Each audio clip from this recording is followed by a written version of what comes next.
Adanti ko mga ulama limatiman adarang kabrisin na makatinggo masyakan ng mga tao.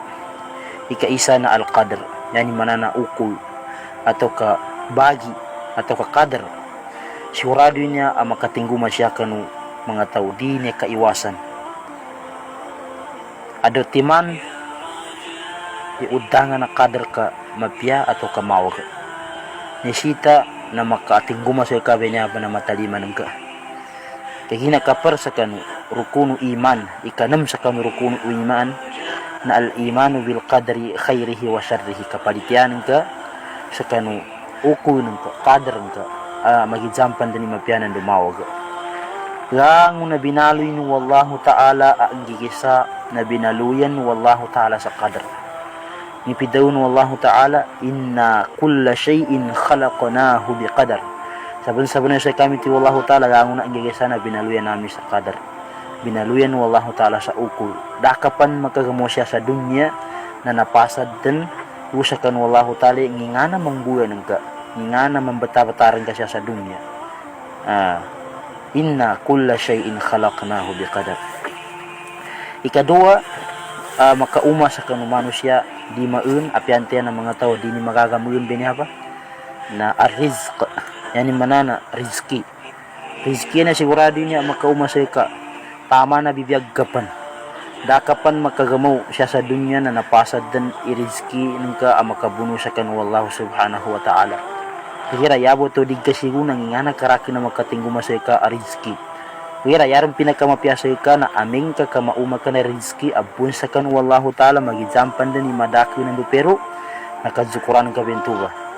La in syakartum la azidannakum. Kahina uba jawab ikadisinguman wallahu ta'ala sa kan rizki ng ka. Kapar binaba di niya magagamun apiante na manusia na din magagamun irizki na kaprin. Pidaw ng Allah ta'ala ma yaftahillahu linnasi min rahmatin fala mumsika laha. Basta ka rizki ng ka na dama kagagamun apiante na mga tao din yan magagamun. Dati ko Allah ta'ala mga rizki bukatan ko makauma siya sa kanong mga tao dama kagagamun. Ma yaftahillahu linnasi min rahmatin fala mumsika laha. Ikatiyo sigurado makauma sa mga tao tama na bibiyagapan na al-kibar, yani manaka gatuwa tama na bibiyagapan na yan kung bawang naggatuwa ka uman sagay uman oras na bagi sagi umun ka naggatuwar ni bawangan ka di mo binahaba ka iwasan al-kibar na al-kibar ka al-kibar. Ya ikapat tigo mga ulama sigurado niya makauma sa ka na al-marad, yani manana kadayo apiante na mga tao aron rangkun kararangkun ka sigurado mo makanasakit. Kaya abot to digay siguro nga na makauma sa ka sakit. So mga nabi na ngumabun siya ng mga sakit yata ileni so nabi Allahu Ayub na di ka na matag migkasakita witiani di maaw sa nagurusay min diabetes kaya nakumusay kaniya sakit inibatayon wallahu ta'ala na nagraki ang nagawas niya ang naganitan niya ang nabadan midsapat pa uwera batawan wallahu ta'ala busay kanito. Sebab sa kanullahu ta'ala na ini sa kanong Nabi Allahu Ayubi masayabo ni palitianin kanullahu ta'ala na nung nakapas sa kanin nakatigo sa kanong tuwa batayon na nagapas po sa Nabi Allahu Ayub sa kanong tu. Ya ikalima na al-maut. Al-maut, yan man na nakapatay. Apyante na mga tao sigurado mukit sa pidaw na kapagapatay.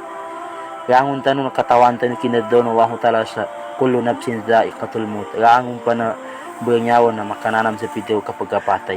Ugira yabo to dig ka sigurado na ndo ka matabu a lugar nandu nga na sa papana kapatay ng ka nandu nga ndo ka nga na urasin uwera sigurado amate ka yabo to dig sigurado nandaw a lugar kay ginaanda nga pinadtaknan wallahu ta'ala wa ma tadri nafsun bi ay ardin tamut dai sa ataw a pinakatawan wallahu ta'ala sa kanin indos kani matabu matay uwera sigurado mate ka sigurado kaukitan ka binaba niya bali matimamban.